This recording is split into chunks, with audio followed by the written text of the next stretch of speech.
Quand nous pensons à un avion, nous imaginons presque toujours un fuselage allongé, des ailes, des moteurs, une queue avec des stabilisateurs et une forme plus ou moins familière.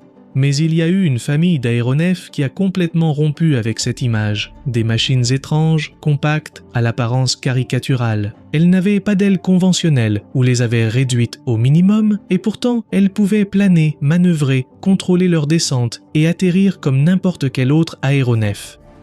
Derrière ces formes étranges se cachait une idée très puissante, utiliser le fuselage lui-même comme générateur de portance. Ce concept est connu sous le nom de fuselage portant ou corps portant, en anglais lifting body, et il a été l'un des grands paris techniques de l'ère spatiale, une façon de résoudre le problème du retour depuis l'espace, sans dépendre exclusivement d'une capsule balistique, mais aussi sans avoir à porter les énormes ailes d'un avion conventionnel qui ne servirait à rien dans l'espace. Pendant les années 60 et 70, la NASA et l'armée de l'air des États-Unis ont testé une série de véhicules expérimentaux comme le M2F3, le HL-10 et le X-24. En même temps, l'Union soviétique a développé ses propres démonstrateurs comme le Bor, lié au concept d'avions spatiaux et au programme Buran. Et une décennie plus tard, cette même idée est réapparue avec des projets modernes comme le Dream Chaser, un petit vaisseau spatial réutilisable qui reprend beaucoup de ces leçons. Aujourd'hui, nous raconterons l'histoire de ces avions étranges et expliquerons les problèmes techniques qu'ils cherchaient à résoudre. Bienvenue dans une nouvelle vidéo de Mundo de Aviación.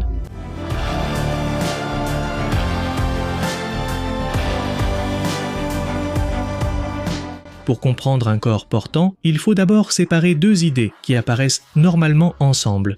Dans un avion conventionnel, la portance est principalement produite par les ailes. Le fuselage peut aussi apporter quelque chose, mais sa fonction principale est d'accueillir l'équipage, le carburant, la cargaison, les équipements et les systèmes. En revanche, dans un corps portant, la forme du fuselage est conçue pour que ce soit le corps lui-même qui génère une partie importante de la portance. Il ne s'agit pas de dire que l'avion n'a aucune surface externe. Beaucoup de ces véhicules possèdent des dérives, de petits plans de contrôle ou des surfaces mobiles, mais la différence réside dans le fait qu'ils ne dépendent pas de grandes ailes déployées. La portance provient d'une forme volumineuse, un corps large et courbé, avec des surfaces supérieures et inférieures conçues pour créer des différences de pression et permettre un certain contrôle aérodynamique pendant le vol. Cela avait une logique très précise pour l'ère spatiale. Un vaisseau qui revient de l'orbite entre dans l'atmosphère à des vitesses énormes. À ce moment-là, de grandes ailes poseraient un problème. Elles génèrent des charges thermiques et structurelles très difficiles à gérer. Mais si le vaisseau est une simple capsule, le retour est beaucoup plus balistique. Cela peut être sûr, mais cela offre peu de maniabilité et oblige à accepter des zones d'atterrissage plus larges. Le corps portant tentait de combiner le meilleur des deux mondes. Il devait être compact pour supporter la rentrée, mais il devait aussi générer suffisamment de portance pour allonger la trajectoire, contrôler la descente et atterrir sur des pistes ou dans une zone plus précise. La clé résidait dans le rapport portance-traînée ou le lift-to-drag ratio. Une capsule peut avoir un faible rapport, elle tombe avec beaucoup de traînée et peu de capacité de vol plané. Un avion conventionnel a un rapport bien plus élevé, mais ses ailes peuvent être fragiles lors de la rentrée. Le corps portant se situe à un point intermédiaire. Il permettait une certaine déport latérale, une certaine capacité de correction et une approche finale contrôlée. La NASA l'a très bien résumé avec le programme des corps portants. Ces véhicules ont été conçus pour étudier et valider le concept d'atterrissage en toute sécurité avec des aéronefs ayant un faible rapport portance-traînée pensés pour revenir de l'espace. Le HL-10 par exemple faisait partie de cet ensemble de modèles lourds testés sur la base d'Edwards entre 1966 et 1975. Mais en pratique, piloter un corps porteur n'était pas simple. Ces aéronefs avaient peu de surface à l'air, une faible stabilité naturelle et une enveloppe de vol exigeante. À basse vitesse, ils pouvaient être critiques. Pendant l'approche, ils descendaient avec des angles beaucoup plus prononcés que les avions classiques. L'histoire pratique des corps porteurs américains a commencé de manière presque artisanale. Avant les véhicules lourds à propulsion par fusée, la NASA a approuvé un appareil beaucoup plus simple, le M2F1. C'était une structure légère, avec un cadre tubulaire et un revêtement en bois, qui a reçu un surnom presque inévitable, la baignoire volante. Le M2M2F1 ne ressemblait pas à une machine spatiale, il ressemblait à une expérience improvisée. Mais sa fonction était fondamentale, démontrer qu'une forme sans aile conventionnelle pouvait être remorquée, larguée, puis planer et atterrir grâce à un pilote. À une époque où la conquête spatiale progressait rapidement, cette question était trop importante pour se limiter aux souffleries et aux calculs. Le M2 a démontré que ce concept était viable, même s'il restait encore limité. Après lui, sont arrivés des véhicules lourds, plus représentatifs de ce que pourrait être un futur vaisseau spatial réutilisable. Ce n'étaient plus de simples planeurs en bois, c'étaient des aéronefs métalliques transportés en altitude par un B-52 Stratofortress largué en plein vol et, dans certains cas, propulsés par des moteurs fusées. À partir de là, le programme des corps porteurs est devenu une sorte de laboratoire volant. Chaque véhicule testait une géométrie différente, un comportement aérodynamique différent et une solution différente au problème de la stabilité. Au lieu de chercher une seule réponse, la NASA et ses sous-traitants ont exploré plusieurs formes possibles. Au final, les corps porteurs n'étaient pas une série d'avions identiques, mais une collection d'expériences. Chacun testait une hypothèse différente. L'un des véhicules les plus célèbres de cette famille fut le Northrop M2M2F2, qui donna ensuite naissance au M2M2F3. La version F2 était un corps porteur lourd construit par Northrop et basé sur des études de la NASA. Sa forme était très compacte, un fuselage large et sans ailes conventionnelles. D'un point de vue technique, c'était une machine fascinante, mais du point de vue du pilotage, c'était un aéronef très exigeant. Le principal problème du M2M2F2 résidait dans sa stabilité latérale et directionnelle. Sa forme courte et large, ainsi que ses surfaces de queue limitées, pouvaient provoquer des oscillations difficiles à contrôler. En 1967, lors d'un atterrissage sur la base d'Edwards, le pilote Bruce Peterson a perdu le contrôle dans la phase finale et le F2 s'est écrasé violemment sur le lit asséché du lac. L'accident est devenu célèbre car certaines images ont ensuite été utilisées dans l'introduction de la série L'homme qui valait 3 milliards. Mais l'important, ce n'était pas seulement l'accident, c'était ce qui s'est passé ensuite. Au lieu d'abandonner le programme, la NASA et Northrop ont reconstruit le véhicule et l'ont modifié. C'est ainsi qu'est né le M2M2F3. La modification la plus visible a été l'ajout d'une troisième dérive verticale centrale, ainsi que des ajustements pour améliorer la stabilité. Cette troisième surface de queue aidait à mieux contrôler le comportement latéral et à réduire les oscillations qui avaient affecté le M2M2F2. La transformation du F2 en F3 est l'un des meilleurs exemples de la façon dont fonctionne l'aviation expérimentale. Il ne s'agit pas de concevoir quelque chose de parfait dès le début, mais plutôt d'un processus d'amélioration pour rendre ces véhicules beaucoup plus fiables et maniables. Le M2F3 a volé entre 1970 et 1972 et a démontré que le concept pouvait mûrir. Selon les archives historiques de la NASA, ces véhicules faisaient en partie d'une série plus large qui comprenait également le HL-10, le 10-24A et le X-24B, dont les données ont contribué aux connaissances utilisées dans le développement ultérieur de la navette spatiale. Si le M2F3 représentait la correction d'un problème, le HL-10 représentait l'une des versions les plus abouties du concept. Son nom HL venait de Horizontal Landing ou atterrissage horizontal et le numéro 10 correspondait à une série de conceptions étudiées par la NASA. Contrairement à ses prédécesseurs, le HL-10 avait une forme plus anguleuse, avec une partie supérieure relativement plate et une section inférieure incurvée. Visuellement, il évoquait un petit vaisseau spatial compact. Cet aéronef a volé pour la première fois en 1966 et est devenu l'un des véhicules les plus importants du programme. Il était également lancé depuis un B-52 comme d'autres corps portants de l'époque et pouvait effectuer des vols planés ou propulsés par des fusées. Sa mission consistait également à étudier le comportement d'une configuration à faible rapport portance traînée pendant la descente et l'atterrissage. Ce qui est intéressant avec le HL-10, c'est qu'il a fini par être considéré comme l'un des corps portants ayant les meilleures qualités de maniabilité. Ce n'était pas un avion facile au sens conventionnel, mais au sein de cette famille de machines expérimentales, il a montré un équilibre très précieux entre stabilité, contrôle et performance. En fait, la NASA indique que le HL-10 a été l'un des 5 concepts de corps portant testés à Edwards pour valider l'atterrissage sûr de véhicules à faible rapport portance-traînée conçus pour la rentrée spatiale. Ces vols ont aidé à démontrer qu'un vaisseau spatial pouvait revenir sans avoir besoin de moteurs atmosphériques pour l'atterrissage, et cela était essentiel. Dans les premières études sur les navettes spatiales, certaines propositions envisageaient des véhicules équipés de moteurs à réaction pour la phase finale.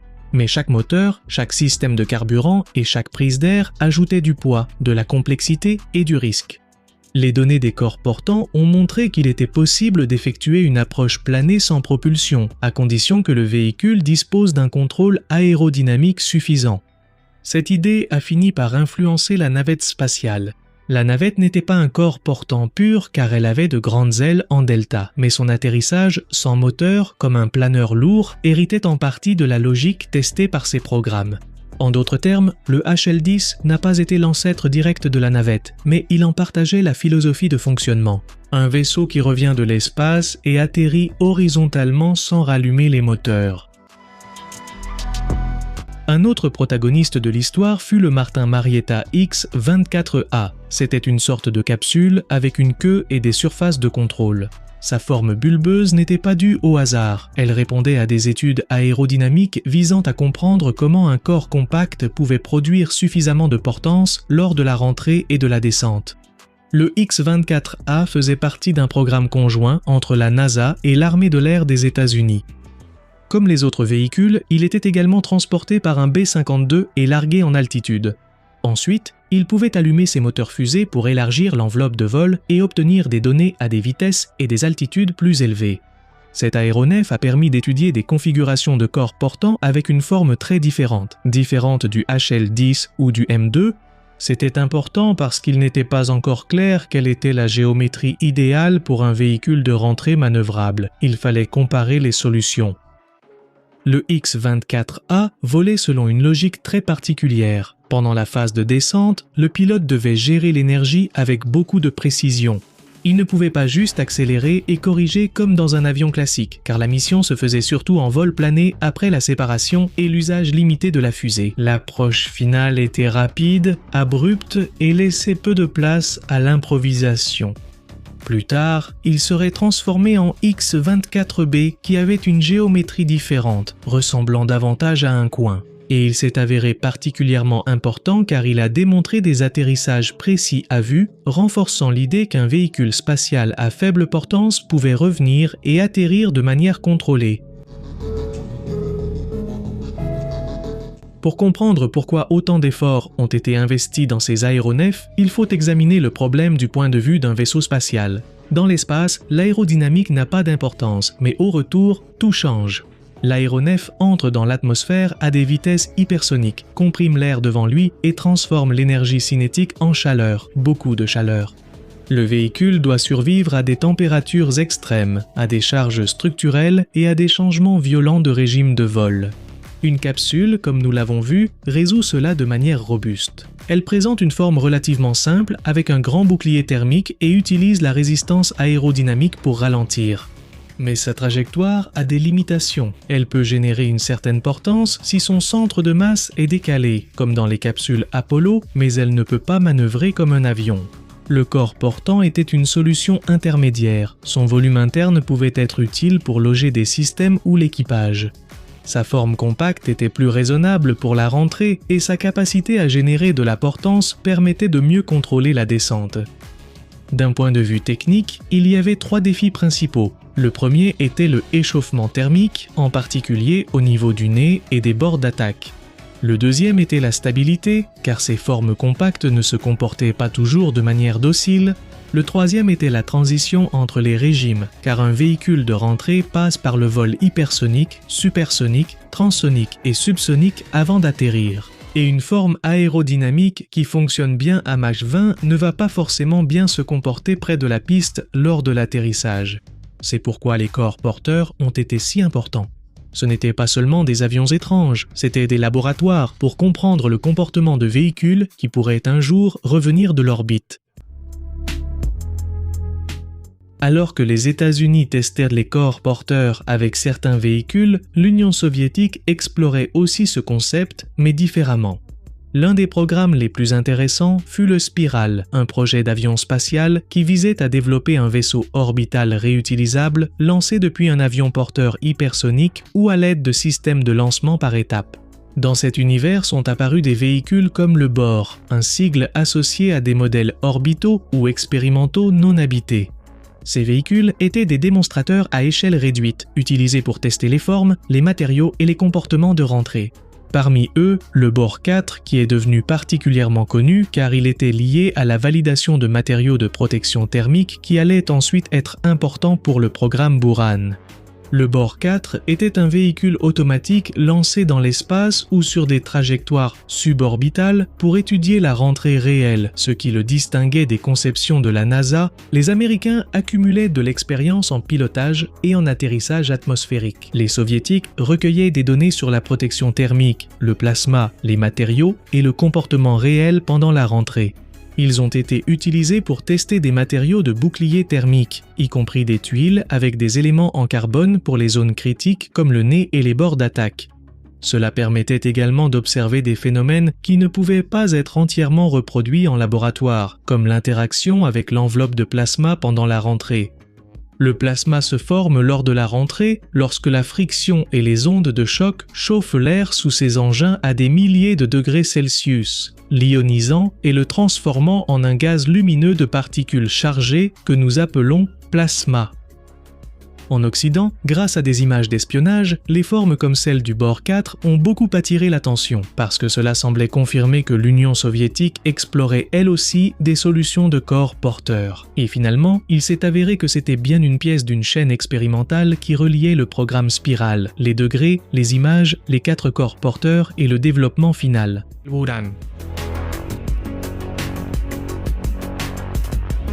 Bien que les corps porteurs ne soient pas devenus directement la conception finale de la navette spatiale américaine, leur influence a été très importante. Pendant les années 60, l'avenir de l'accès à l'espace était encore ouvert. On étudiait des capsules, des avions spéciaux, des véhicules à ailes, des véhicules sans ailes, des lanceurs partiellement réutilisables et des configurations très différentes de ce qui a finalement volé. La navette spatiale a adopté des ailes en delta et non un corps porteur pur. Cela lui donnait une plus grande capacité de vol plané et une enveloppe plus large pour l'atterrissage, mais elle a aussi hérité de plusieurs principes validés par les corps porteurs, comme la rentrée contrôlée et l'approche sans moteur. Mais la différence était que les navettes spatiales devaient accomplir une mission bien plus ambitieuse, transporter un équipage, du fret, des satellites, des laboratoires, des systèmes de manœuvre orbitales et une immense soute. Et pour cela, un corps porteur pur s'avérait très limité. Mais l'histoire ne se termine pas avec le programme spatial. Des décennies plus tard, le concept de corps porteur est revenu en force avec un véhicule moderne, le Dream Chaser, développé par Sierra Space.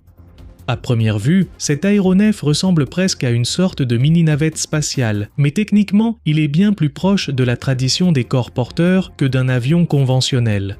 Il possède de petites ailes ou surfaces latérales, mais son fuselage large et incurvé est un élément fondamental de sa capacité de portance lors du retour.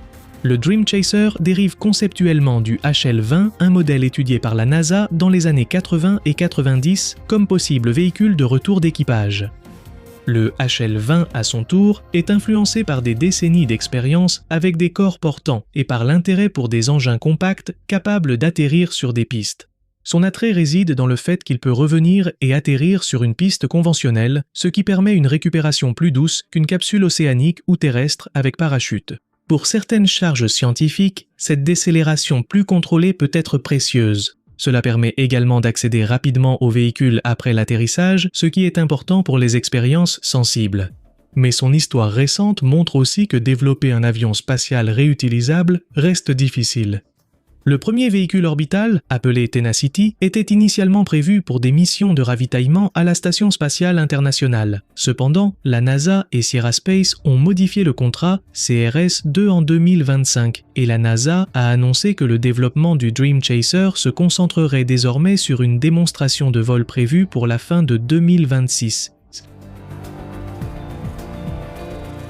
Au final, voir un corps portant comme le HL-10 ou le X-24, on pourrait penser qu'ils étaient des impasses, car ils n'ont pas été produits en série, n'ont pas transporté de passagers, n'ont pas mis de satellites en orbite et ne sont pas devenus des avions opérationnels. Mais ce serait une lecture bien trop superficielle.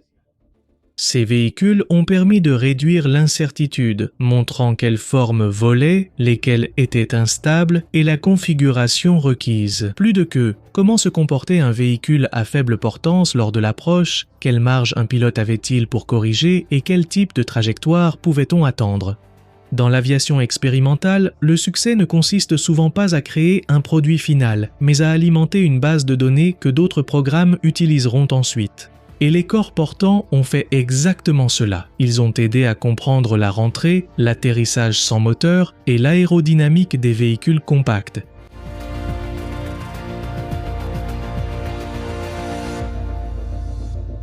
J'espère que cette vidéo vous a plu. Je suis Marcos et voici l'Aéropédia de Mundo de Aviation.